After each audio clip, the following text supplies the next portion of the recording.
Dan the Wheelman here, and my very extra special guest today is this. This is the 2025 Ford Maverick, but it's not just any Ford Maverick. Aside from having the facelift that all 2025 Mavericks have got, this is an all-new Lobo version. Lobo is Spanish for wolf, and it's meant to look kind of like the street trucks of old, a little sportier than you're used to seeing these days from any pickup, really. And to get that effect, they've given it a unique grille, a different lower splitter there, awesome kind of turbofan style wheels. Those are shared with the Ford Mustang Mach-E Rally, so they're not entirely original, but they're black here where they were white on that car, and they look awesome. All Mavericks get new headlights, which you see here.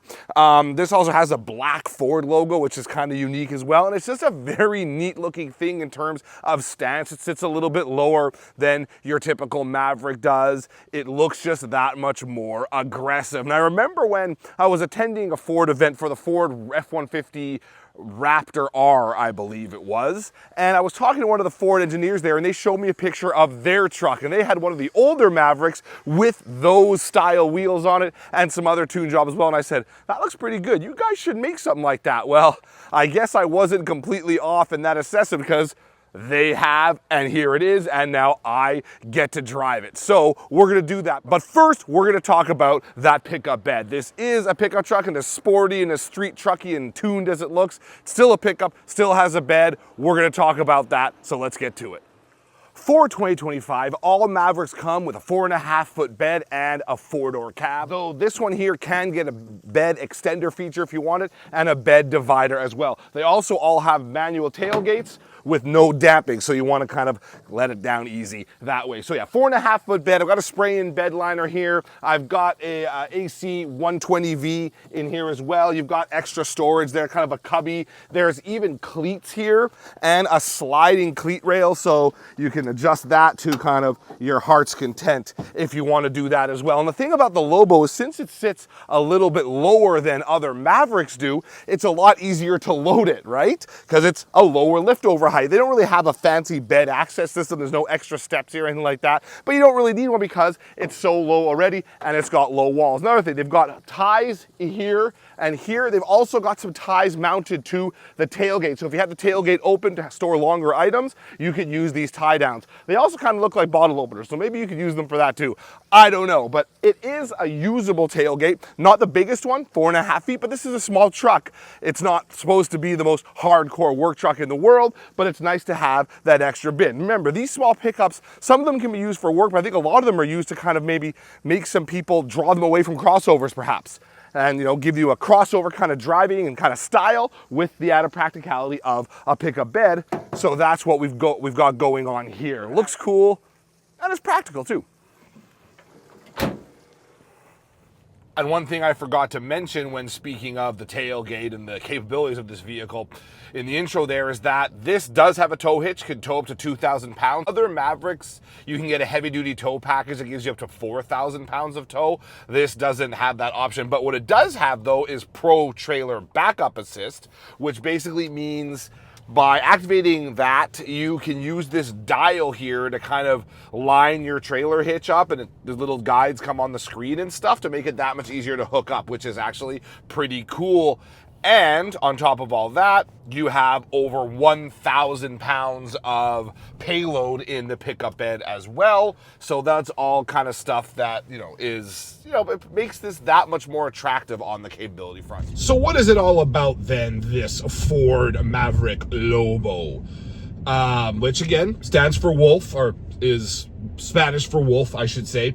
Well, it is a small pickup, shares a platform with the Ford Bronco Sport, which in turn shares a platform with the Ford Escape. So, as I said in the intro when we were talking about the tailgate of this is a vehicle that might have a shot at, convincing someone to go away from a crossover and go to a pickup truck instead. You still have the platform of a crossover, so you still get the good ride, you still get the fuel-efficient turbo motor, but you get the added benefit of a pickup bed. Only 4.5 feet, as I mentioned before. Can't really see it there, but it's got a power sliding rear window, so if you need to put longer items, you can thread them through there. Wouldn't fully recommend that, but in a pinch, it works. Really, when it comes to having a pickup bed at this level, someone who was thinking of a crossover and has now bought like a crossover style pickup, any pickup bed is nice to have.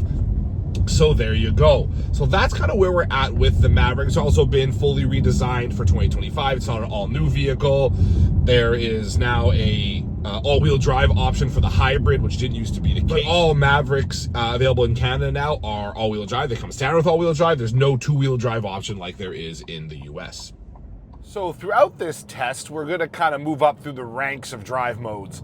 Now I'm in the city. I've got it in eco mode. You can go eco or normal in here, and there's other modes. There's a tow mode. There is a off-road. No off-road mode. There's a tow mode. There's a sport mode, and there's Lobo mode too, which we'll talk about. But so now I'm in eco, and it's nice. It's nice here in the city. It's smooth enough. You've got those big 19-inch wheels and kind of slightly more performance-oriented tires, so they are a little on the hard side. You do feel bumps here in the city, but I do like the visibility forward. Nice square hood, pretty upright windshield is good. The mirrors are a little on the small side, I do have to say. And the seating position is, not only do I feel like it's tall, it just feels like now that the rear view mirror is really kind of in my face. So this is going to take some getting used to, but otherwise, it's nice. And since it's such a compact vehicle, wheelbase isn't too long, it's not too wide, and the steering is good, and you've got like nice square corners, it really is quite easy to thread through traffic here, and the steering is precise, so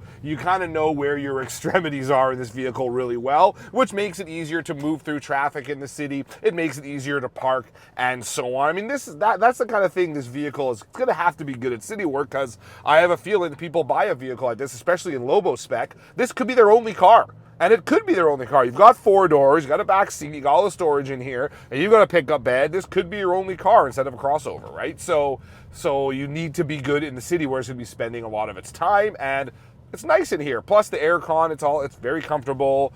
I've got dual zone climate control here, which is an option for the Lobo. It's standard on some higher end models, but it's an option here, and it's nice, works well. And it's a comfortable enough vehicle in the city, except for that slightly tall driving position, which is more, or tall seating position for the driver, which is probably more of a problem for myself. I've got a long trunk. Shorter drivers should be okay. It's styled after the classic kind of mini street trucks. Back in the day of Mini Truckin' Magazine, you saw those Rangers, Sonoma S10s, Mazdas, Nissan hard bodies, all tuned up, lowered, sometimes on Dayton's airbags, hydraulics, or just kind of given some muscle, given a little more kind of spunk compared to their workaday brethren. And so that's what this Lobo is all about. This Lobo, and as well as the F-150 Lobo, which was recently announced as well. So this seems like to kind of be a bit of a trend over at Ford. Here, though, it just means an awesome-looking truck. I showed it to you in the intro. Those wheels are great. You can get a different wheel style, but why would you? All that kind of aero, all that's awesome. I think it looks so cool. However, I do wish there was a little more done in kind of the oomph department, power-wise. This has the same power as every other 2025 Maverick that has a non-hybrid engine. So that's 250 horsepower and 277 pound-feet of torque, fed in this case to all 4 wheels through a 7-speed automatic transmission. The other Mavericks, the Tremor, the XL, XLT, Lariat, whatever, they get an 8-speed auto. This one gets a 7-speed. The hybrids get a CVT. That is because the 7-speed, Ford says, is just better in tune with the kind of sport truck vibes of the Maverick. And let's remember, this is not the first time Ford's done a performance truck, not by a long shot. You remember the Lightning before it was an EV, that was a performance truck, and more recently you have stuff like the Ranger Raptor or the F-150 Raptor. The thing is, recently, those have mostly been off-road sport trucks. Now we have an on-road sport truck with this Lobo. So even though the power hasn't changed, but they have changed. They've changed the configuration of the rear axle, which is a dual clutch rear axle. So it gives you that much more kind of push out of corners, just better slip angles and all that kind of stuff. Just more performance, less powertrain bogging through tight bends. And on the launch of the Lobo, which unfortunately I wasn't able to attend, they actually put it on a racetrack. So it's like it's actually meant to go out there, which I think is kind of interesting. So that they've given it that. It's also, of course, I mentioned it's lower, and they've got the transmission. I've also got paddle shifters here, which is nice to have too. Inside the Lobo stuff, you get the blue kind of tint on the vents here. You get blue and yellow contrast color stitching on like the soft text kind of faux leather seating, plus some Lobo stitching in the seat back, as you can kind of see it there. And you get, what you can't really see, I'll try to get a closer up view of it, is it's like little blue paint like flecks on here. So as if you took some finger paint and kind of went like this at the seat and splashed it all over to give it kind of a graffiti look, at least so Ford says. Digital gauge cluster like all Mavericks get for 2025, 13.2-inch infotainment display with wireless Apple CarPlay and wireless Android Auto. Wireless charging is here. I've also got USB-C ports and a USB-A port. In the back, I've also got 2 USB-C ports, but those are optional. They don't come as standard. Other options I have on here, I got the sunroof, and I have 8-speaker B&O audio. Standard is a 6-speaker setup. I do like this display, though. This is fantastic. It used to be the Maverick. It had a housing for a big display, but it didn't use the entire housing. It only used about this much of this much. And this last little bit, that was used for like a cubby, which was kind of a weirdly shaped cubby. And Ford said that, well, you could 3D print custom shelving for in there. And I go, yeah, okay, whatever you say, Ford, sure. And they're still talking about 3D printing even with this Maverick. You can 3D print some cup holders for the back or whatever. And who's going to do that? I don't know. I'll be happy using the standard cup holders here. Thank you very much. Which, by the way, when it comes to the door cup holders, are made more usable to fit larger items like my Bronco. That's pertinent. Bronco water bottle here. They can fit taller water bottles in the door because they've shortened the door handles. The door pulls, interior door pulls, have been shortened. It's not just for looks, which is good because it looks kind of weird, but it's because it's functional, so you can fit longer bottles in there. It doesn't bump into the door pull. That's good thinking. I've also got great storage down here too. In addition to the wireless charge pad, I've got an area where you can store your smartphone vertically, and another cubby behind that, and another couple of cubbies back here, plus a deep center armrest storage bin as well, and even another one on top. So tons of storage in here. That's without even mentioning the rear seat, under seat storage you can do as well. Which is great to have there. And the back seat, actually, I was surprised to find how roomy it was. And you've got ISO latches back there on both the outboard seats as well. No heated seats, though. I've got heated seats up here, but not there. And so that's the interior here. Altogether, it's nice. Yeah, it's a digital gauge cluster that changes depending on the drive mode you're in. And that I understand, but the old Maverick, it had an analog thing there, and I like those old school analog displays.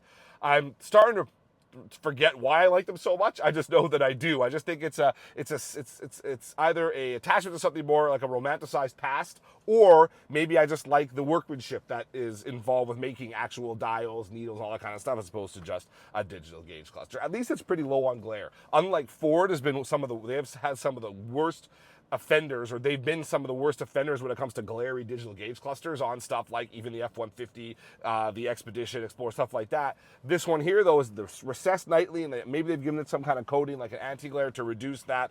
It's very good. And of course, you've got the larger display and the really good parking cameras, which has a 360-degree cam and a forward-facing cam as well on this one here.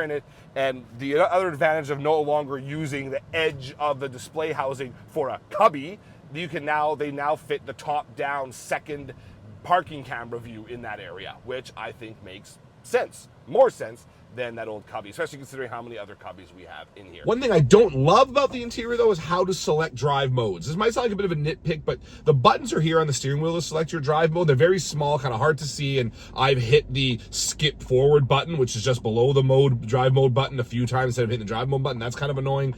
Not only does it skip ahead, but if you're on a call, that might hang up your call, as it did with me one time. So that was kind of annoying. So usually drive modes are on like a dial down here, including on the Bronco Sport, with which this shares a platform. So I find myself, and there's so many other dials down here. You've got a dial for your Pro Trailer backup system, you've got a dial for the volume, you've got a dial for your transmission. So I'm always reaching down here for a drive mode dial, only to find that there is none, and you've got to go up here. Usually mode on the steering wheel means audio mode, flipping between AM to FM, Bluetooth, Sirius XM, and so on. But here it means drive mode. Don't love that. And they're so small. Don't like that. It does a good job of fitting the vibe of the kind of ostentatious exterior as well. They've got just enough flash in here, even though you can only, I believe, get the black interior fabric, which does also fit the vibe with the exterior, in that you don't get that many exterior color choices in the Lobo. There's like 4 or 5, whereas the Tremor, you've got like 10.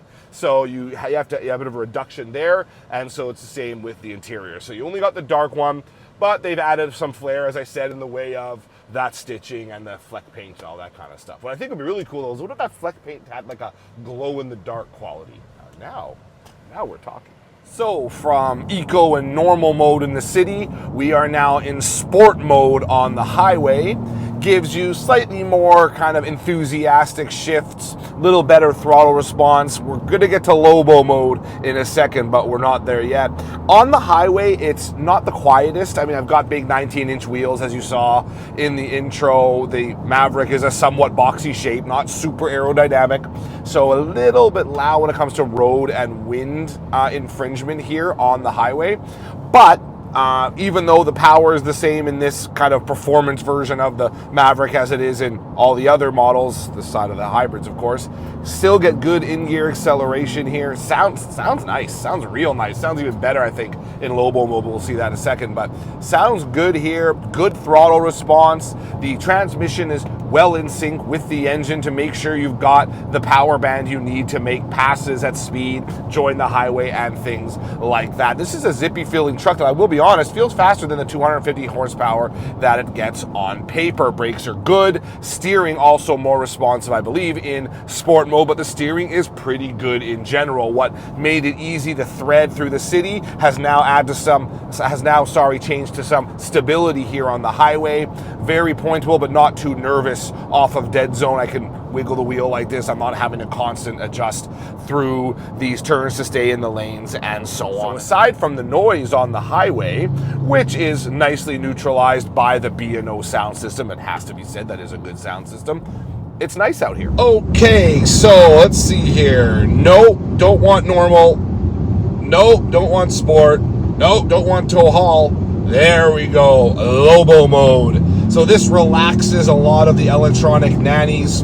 It's mainly for track use, but it still can be fun. So I'm not going to go all out in it here. Obviously, I'm not on track. I'm going to take it a little easy just to get a feel for what it's like in this mode. So what this Lobo mode does is it changes the way the rear differential acts. It changes the way the steering, the transmission reacts, all that kind of stuff to give you that much more performance through the bends. And it's so much fun here. It's really quick and really kind of point and shooty, which is neat. This does not feel like a pickup. This feels like a sporty hatchback, and I've never had a chance to drive one of those cool old mini trucks like a Nissan Hardbody or S10 or whatever. This would probably feel something like this. I mean, a tuned version of one of those. I bet you it'd feel like this, and they've given it some cool tuner stuff. Listen for the blow-off. You can hear that turbo kind of breathing, which I think is pretty cool. Very aftermarket-y, and fits the vibe of this truck well.